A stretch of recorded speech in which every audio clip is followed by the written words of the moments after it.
Hello, everyone. You might have noticed that everyone on the stage has got something in common, and that's what we're here to talk about today. So I'm not going to take up too much time, but just to sort of explain a bit about why we put this together this year. The role of women in horror, and we're talking about this from a kind of complex perspective, in the sense we're not just talking about representations of women in horror films. We're talking about people like Ruby, who was partly inspired this roundtable, women working in horror culture, working as part of horror festivals and events like this, and people making horror films. Now, there's been a real rise in public awareness of this, I would say, in at least the last 10 years, if not longer, because we are getting much more prominently, more and more female film directors, not just working in the industry in general, but particularly within the horror genre. And I think that's really, really telling. You'll know those directors' names, I won't need to mention them here. But it's been going on for much longer than that. Women have always played a key role in the genre, despite perhaps the stereotypes of horror being a very male genre. I think everyone on the stage, and hopefully everyone in the audience, can recognise that it is a stereotype, that that's not the case, that there are a lot of women who love horror and have always loved horror. So that's what we're here to talk about today. And the film that follows has been chosen on purpose because, of course, American Psycho, a real landmark horror film of the late 90s, directed by a woman, Mary Harron, and also written by a woman as well, Guinevere Turner. So it's been chosen specifically to follow this particular discussion today. So I've got, I'm very pleased to say, with me, a number of women working in horror culture today in the UK to talk about this and to talk about their experiences of being women within that horror culture. So to introduce them briefly, and can you give each of them a round of applause, because they're fantastic people. Firstly, Dr. Max G, down at the end there, from Bournemouth University, who is a horror screenwriter, a very successful one at that. Then we have here, I have to say, I'm very pleased to see her and to welcome her, Professor Stacey Abbott, who's my colleague at Northumbria University. She has been a fan of horror, and particularly vampires, since she was a child, watching Salem's Lot on the TV in her bedroom. And her favourite film of all time, or one of them, is Catherine Bigelow's Near Dark, which she's written a BFI classic book on. So get it from bookshops near you. It's a fantastic book. Then we have down the end here next to Max, the fantastic Near Edwards Bay, who's the co-director of the amazing Abattoir Horror Festival in Wales. A very inspiring human being and woman in horror, alongside, of course, next to me, Ruby Payne, who needs no introduction really, does she? But of course we know her. She's saying, give us some appreciation, as you always do, the co-director of Grindfest and Dirt in the Gate. And finally, here in the middle, we have Dr. Laura Mee, fantastic Laura Dr. Mee, from Hertfordshire University, who, amongst other things, has written books on The Shining and gave an introduction many moons ago when Dirt in the Gate were based at Shelley Theatre to The Shining, and has also contributed a chapter to a fantastic book called Women Make Horror on American Psycho. So following this discussion, she will be introducing that film. Before we get there, though, I'd really like to ask all of you, from your different perspectives, and this can be about thinking about women in horror films, your own experiences of women working in horror culture, or thinking about horror filmmakers as well. What do you see as the key experiences that you've had and the key challenges being women working in horror and in horror culture, the horror industry? Could I start with Max at the end there? Okay, is this? Yes, it's definitely on.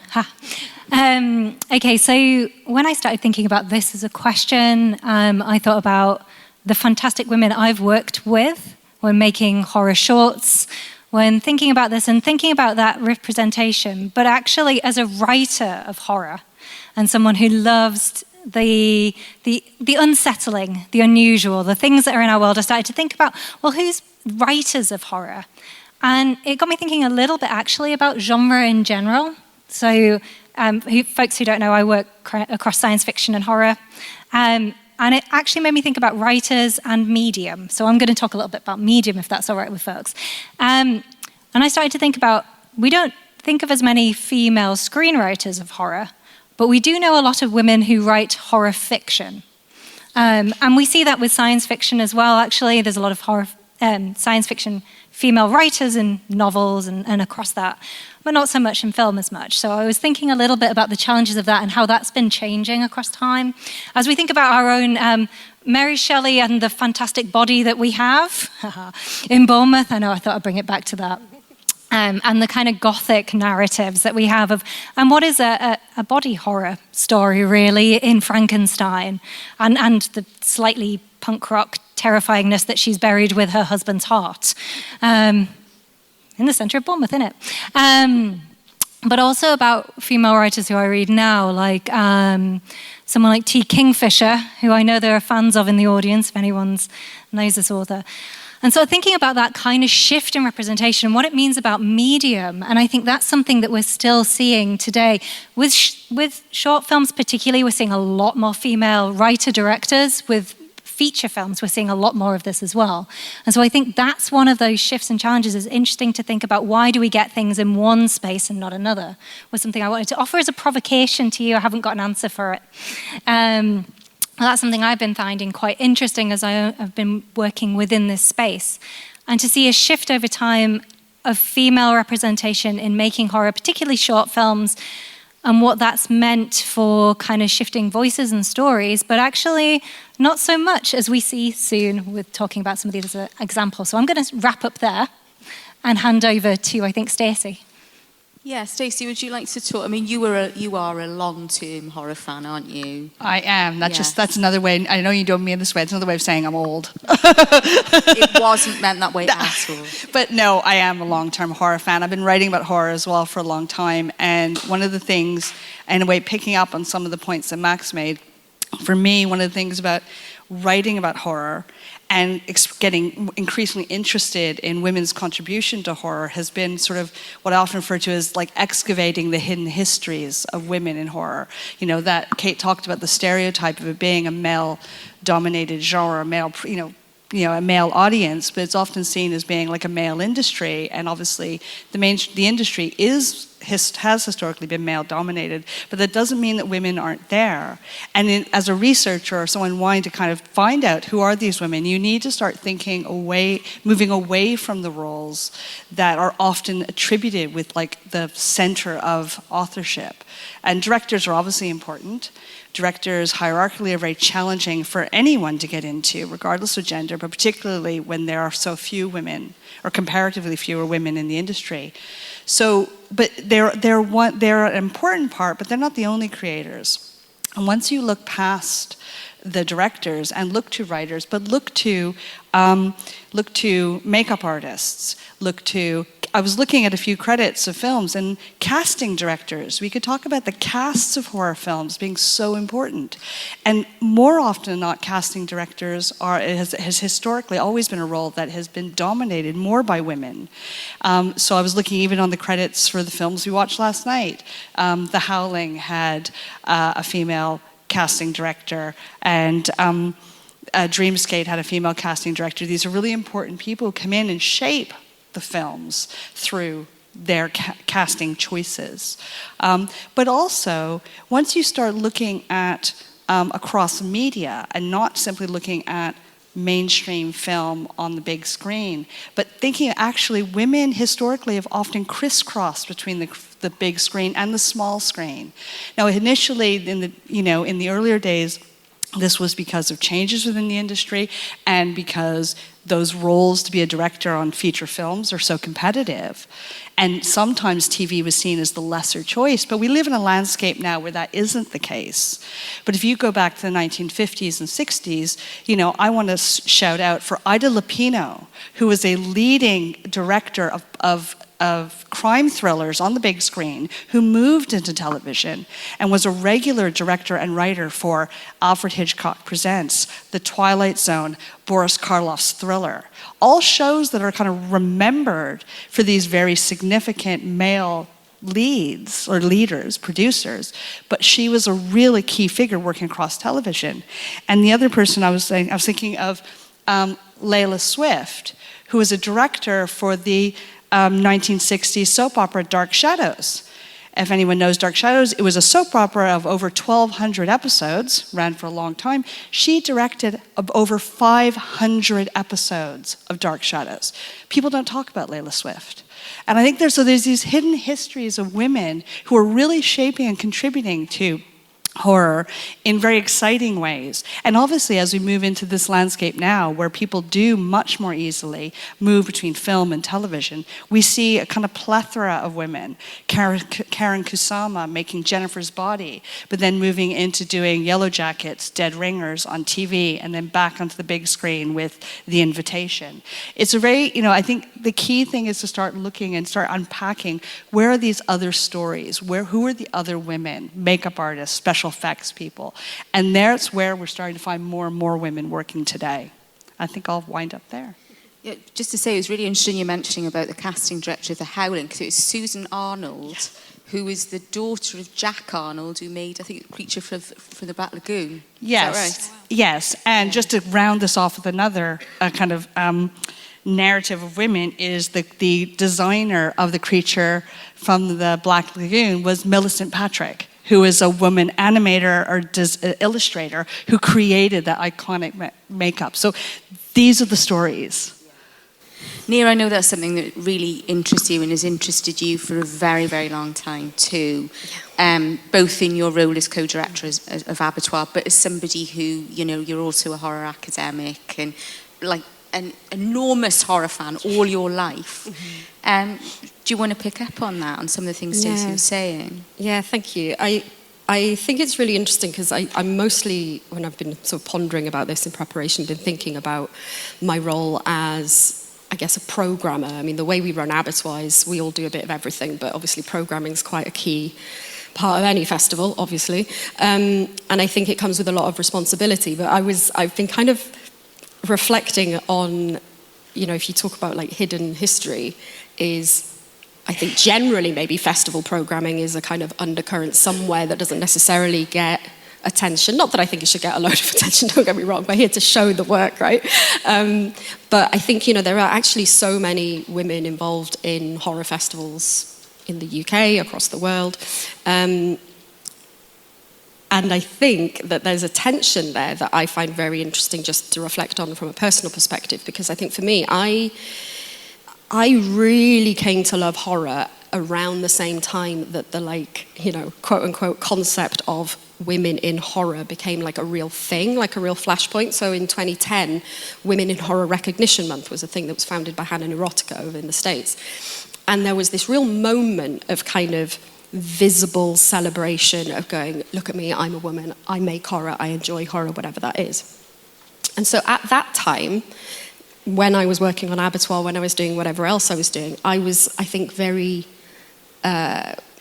keen to be sort of aligned with that and be visible and be doing all that kind of thing.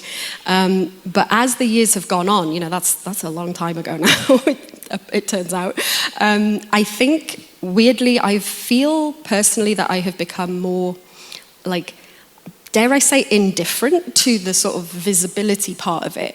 Although I fully believe that it is important, representation is important, and all of that stuff. I think it got to a point where it felt like it was almost like its own sort of conformity, because it had become this thing.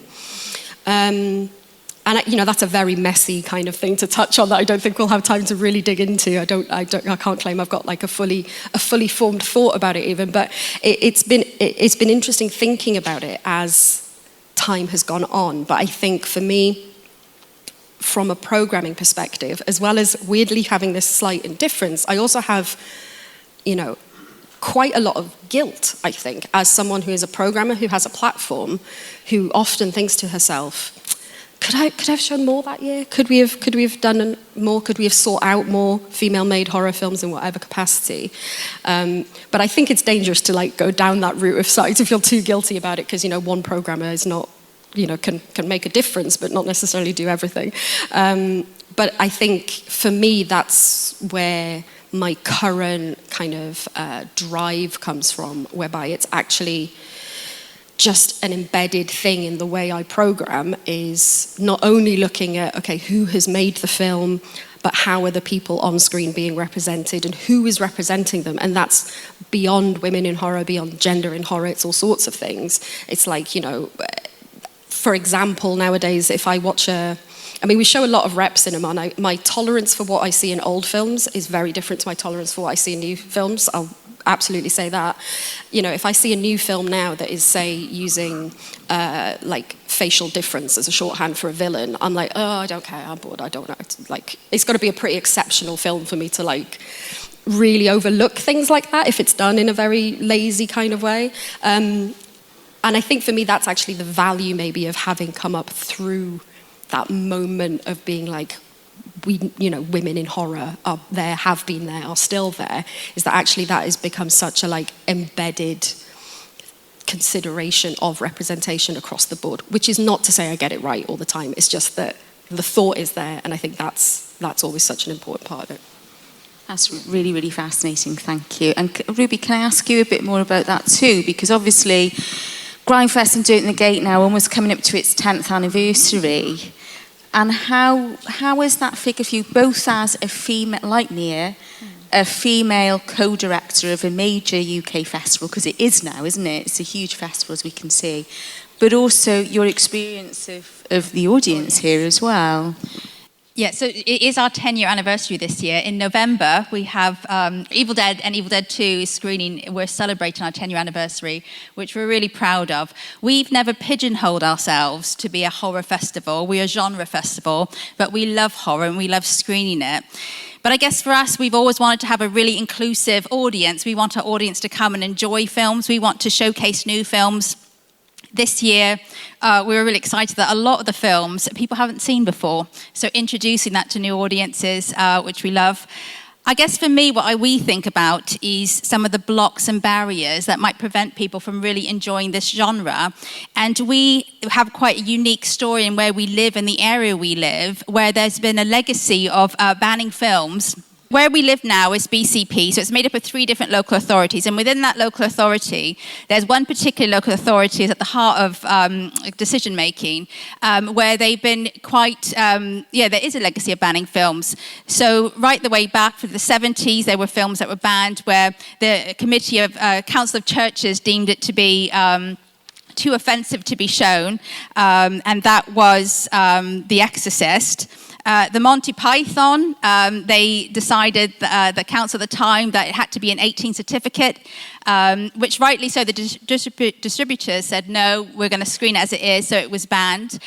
We had the proud privilege of being the first ones to screen it theatrically many years later in 2016. Crash was another one in the 90s that was banned as well. And more recently, in 2010, a Serbian film, another festival, which shan't be named, wanted to screen the uncut version of it. Legend has it, or rumor has it, that one of the councillors downloaded a legal copy of it. And then decided it should be banned. But as a result, there's actually policy in place that states that all films that are shown in this area have to be have BBFC certification, including student films and new films. So that's never been tested, but as a program and a festival, that's in the back of our minds that at any point, the council could swoop in and say, we're not quite sure about this film. When we first started at Christchurch, we were at our first board meeting here, or members meeting. There was a matriarch who stood up in front of everybody who said that she wouldn't be seen dead in a horror film, to which myself and Darren shrunk in our seats. But to be fair, once people are introduced to it and you break down those barriers and you see actually genre and horror covers a wide range of films and there's something for everyone, the Regent have really embraced us, as you said. see. So we keep pushing the boundaries slowly of what we can show. And we think that festivals like this are really important for people to come in a safe place and experiment and try films. You might like it, you might not like it, but there's absolutely something for everyone. We're really proud as well that our female population is growing as well. We have some OGs who've been with us from the very beginning at the Shelley Days, who've come to everything, and we see that growing. So that's really important. And long may it continue. I remember that. I remember that very early on you were saying that there were, perhaps more women coming to events like this than maybe some of the London-based events, because it's a kind of more relaxed space in that way, which is fantastic. Laura, can I, last but not least, ask you about your experiences? I mean, obviously, pretty soon you're going to be introducing a really key film that predates things like Jennifer's Body in terms of having this kind of high-profile female director. What are your thoughts on this area? Yeah, absolutely. I'm going to start by saying that I think it's criminal that on a panel of women talking about horror, we're having to use such phallic microphones. It's quite uncomfortable, but yeah, I was kind of thinking about the response to this kind of general prompt, perhaps a little bit more generally than my co-panelists. I think I was sort of thinking about it as both a horror scholar and a horror fan, and thinking about the role that my gender has played in that and how that's kind of changed. I think as a horror scholar, I started researching horror and cult cinema in the late 2000s, and at that point I was coming in to a much more masculine academic space, and there were exceptions, people like Kate and Stacey in particular, who were massively inspirational, but it really was a kind of more masculine kind of domain, and there was a lot of writing on that in kind of cult and horror studies, this kind of idea of the masculinity of cult cinema and this kind of boys club nature of genre viewership as well in particular, and as a fan, particularly as a much younger horror fan, I could kind of feel that as well. You would often feel like you were kind of elbowing your way into kind of a guy's domain, or kind of performing a kind of role in order to fit into that to an extent. And I think that both of those things have changed quite significantly. I think horror scholarship has really leveled out in terms of gender diversity and the kind of people who are researching and writing about horror, as much as the people who are making it. I think that's become more noticeable, and I also think that that's evident in things like serious horror film criticism, where you've got people. I know you mentioned Ali Pierce, and obviously Ali's book kind of stems from those kind of academic contexts, but has been received quite well outside of academia as well.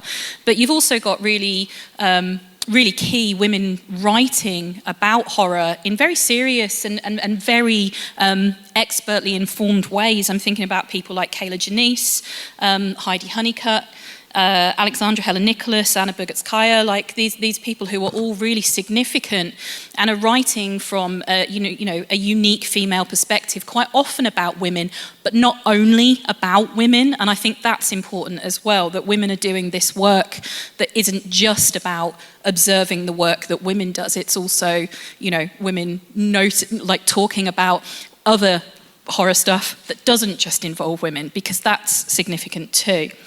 I think also as a fan, while a lot of spaces might lean male, I think, like Ruby was kind of suggesting, there's definitely far more spaces now for much more inclusive horror fandom, and you can see that at spaces like this and at events like Grindfest, and I think that's really important. Much more welcoming and much more space for women, for trans people, for non-binary and genderqueer folk as well. And I think that horror has actually always had those spaces, and I think that that those people and those voices continue to shape the genre significantly, because it is a genre for outsiders and other perspectives and political perspectives and so on. And so I think it's important in that regard. What's really interesting to me is that that's become much more important to me in recent years. I think perhaps in my 20s or my 30s, and certainly in my teens, I'd have been much more like, so what if I'm a woman in horror? So what if I'm a woman horror fan? Why does it matter that I'm a woman? And I'm now much more aware of why that does matter, and I think that's kind of important. But I do think it's a double-edged sword. I think, like you were suggesting, that there is kind of a kind of, it's brilliant on the one hand that women are getting opportunities and recognition in horror, but on the other, it's almost frustrating that we need to keep having these same conversations. And frustrating in order to highlight it. But I'd like to end on a positive note. Like, I don't just want to say it's frustrating and then turn my mic off. And what I keep coming back to now is that idea that, horror is such a great vehicle for tackling kind of political, social, and personal concerns. And that really coincides with issues of gender, with identity, with representation, with misogyny, with body image. And, body horror is becoming so much more important to me as I age. So I'm really immensely grateful for horror as a genre and for spaces that allow us to engage with it like this. Couldn't have said it better myself, I have to say. Guys, we've been doing a lot of talking. Just wondered, has anybody in the audience got questions for us, comments? We've got an enormous amount of time, and if you haven't, that's fine. We wanted to come up here just to sort of give our perspectives and to showcase them. Has anybody in the audience got any questions for us? If you have, put your... Right, I'm really, really sorry. I could try and run down, and I will do, but do you, if needs be, but could you try and shout your question? It might be a bit superficial, but what was the film that got you in, like, your most memorable, or a film or the film that always sticks with you no matter what? I think that's a fabulous question, actually, and it was one I was thinking of asking myself, so thank you for that. Guys, what are your thoughts in response to that question? Did you hear it? Yeah. Like our first kind of introduction to horror that was significant? Sorry, I don't know why I'm shouting. I've got a phallic microphone. If we're talking about kind of like first watches that were important to us and that kind of got us into horror, for me it was Nightmare on Elm Street Part 4, and that series remained massively important to me. I was too small to be watching that film, as I'm sure lots of us can say about our first experiences with horror. I had a much older stepbrother who, was supposed to be looking after me, and as far as I'm concerned, that was looking after me. My mum had other feelings about it. But yeah, that was really significant to me, and kind of growing up with those slasher franchises and so on, which is kind of like strange, like revisiting that as a woman with those kind of grown-up understandings of how a lot of slasher films are perceived in terms of the way they treat women and so on. But yes, in terms of important early films for me, the Nightmare on Elm Street series, 100%. Yeah. Any other examples? Stacey? Okay, I'll jump in. Well, you alluded to it in your introduction. I was an avid TV viewer when I was a child. So the first one's hard to say because I was endlessly staying up late watching my little tiny black and white television in my bedroom, watching everything I wasn't supposed to. But the one that stands out was the Tobe Hooper adaptation of Salem's Lot. And as I think many people remember, the sequence in particular that hooked me on horror, on vampires, on Stephen King, was the bit where the Glick boy, the Glick brothers scratch at the window to be let in.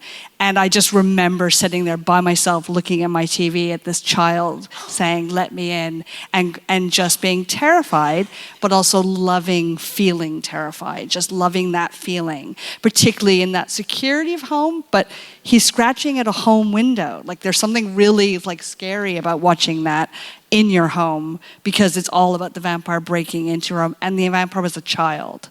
So there's all these things that just hooked me, and I never looked back after that. Okay, so I had parents who were incredibly lax, which was fantastic because they let me watch a lot of things that perhaps I shouldn't have seen, but I do love from that. So I think it is a children's film, and I did introduce it here. But something like Young Sherlock Holmes is not a horror film, but is quite horrifying in a lot of ways. So I think I saw that when I was about 3. And say also stuff, but then really for me, they're kind of adaptations, but Francis Ford Coppola's Bram Stoker's Dracula, not a horror, it is a horror film, I know, it has to say the whole thing. Beautiful, fabulous film. Sleepy Hollow, things like that, I know, problematic now perhaps. And I think for me as well, a lot of what I've realized when I looked back on things, going to see The Woman in Black at the theatre. Anyone seen The Woman in Black on stage? Yeah, that is one of the scariest experiences. I was 10. I know, hooked, man. But also, I don't know if it's the same for a lot of you folks, but my granddad had a lot of James Herbert books, so I think I was reading those around a similar kind of time. Now I've read them as an adult, I am less into James Herbert, but as you know, a 10-year-old, I was terrified but also amazed, and I think that's kept me going with all of these things. So those are my intros to horror. Nia? Yeah, I always describe myself as coming to horror quite late. So it was when I went to uni. I started film studies the same year that Abattoir started, and I think that was like a beautiful crux moment of like, oh shit, this stuff's amazing, like really like awakening. But then when I actually think back, I have a lot of like crumbs throughout kind of growing up before then. And I was much more of like a TV geek when I was growing up. So I think those like precursor things, so like I think The X-Files was a big one for me. But also I was a big Star Trek fan, and watching First Contact on TV. The Borg are pretty scary when you're little, things like that. But then just now, as you were talking about like books and stuff, it's like I absolutely ate up Goosebumps books when I was little. Like even though when I was small, I would never, I wouldn't really ever have said like, oh yeah, I like horror, I like scary things, but I loved Goosebumps books. So I think there were like these definite crumbs that led up to me having this moment of going big screen at a festival and being given the tools to like really be able to like critically think and dig into them was like a just perfect pairing to just like push me over the edge and really get into it. And Ruby? So my story is a little bit different. So growing up with three loving hippie parents, we didn't watch a lot of horror films growing up. So I'm a testament that you can come to horror and genre films kind of later in life and really fall in love with the genre. And so I was never really exposed to it, but in about 15 years ago, I had the opportunity to go to Fright Fest. I don't know if everybody here's been. It's a horror film festival, and I realised I needed to do my homework. So Dr. Sean Kimber, who's in the audience, recommended a book with a list of all the quintessential horror films, and I did a crash course in every single film. I think I completed nearly the whole book. That was all that I watched, in the run-up to it. And fell in love with the genre. And again, which is why I'm saying, there's a lot of stereotypes about what horror is, but there's something for everybody in the genre. And there's certain types of films you might not be your thing, but there's other kind of aspects of the horror films that you love. So yeah, I did all that research. I remember on the train up there telling Dr. Sean Kimber, look, I've really finished the book. I'm ready for this, And the first film they showed was The Guest. I was gutted. All that work for nothing. So that was a bit of a roundabout way of falling in love with the genre. But you love that film. Yeah, sorry. Your mic has disappeared. Did you pass it to someone in the audience? Oh. Yes. Yes. Did anyone else have a question? Can I throw that question back at you, Kate? For me, it's American Werewolf in London, which I remember having as an early VHS tape when I was a kid, way too young. And I just loved it. And it just made me realise that horror was funny, scary, could be incredibly intelligent, brilliantly performed. That is my kind of gateway film. No question about it for me. I think we will have to end there. We could talk about this all day, as you could probably guess. But we have got a film to show you as well as part of this kind of focus this year on women in horror. So thank you very much to all of you on stage for this really fascinating discussion, everybody. Really, really appreciate it.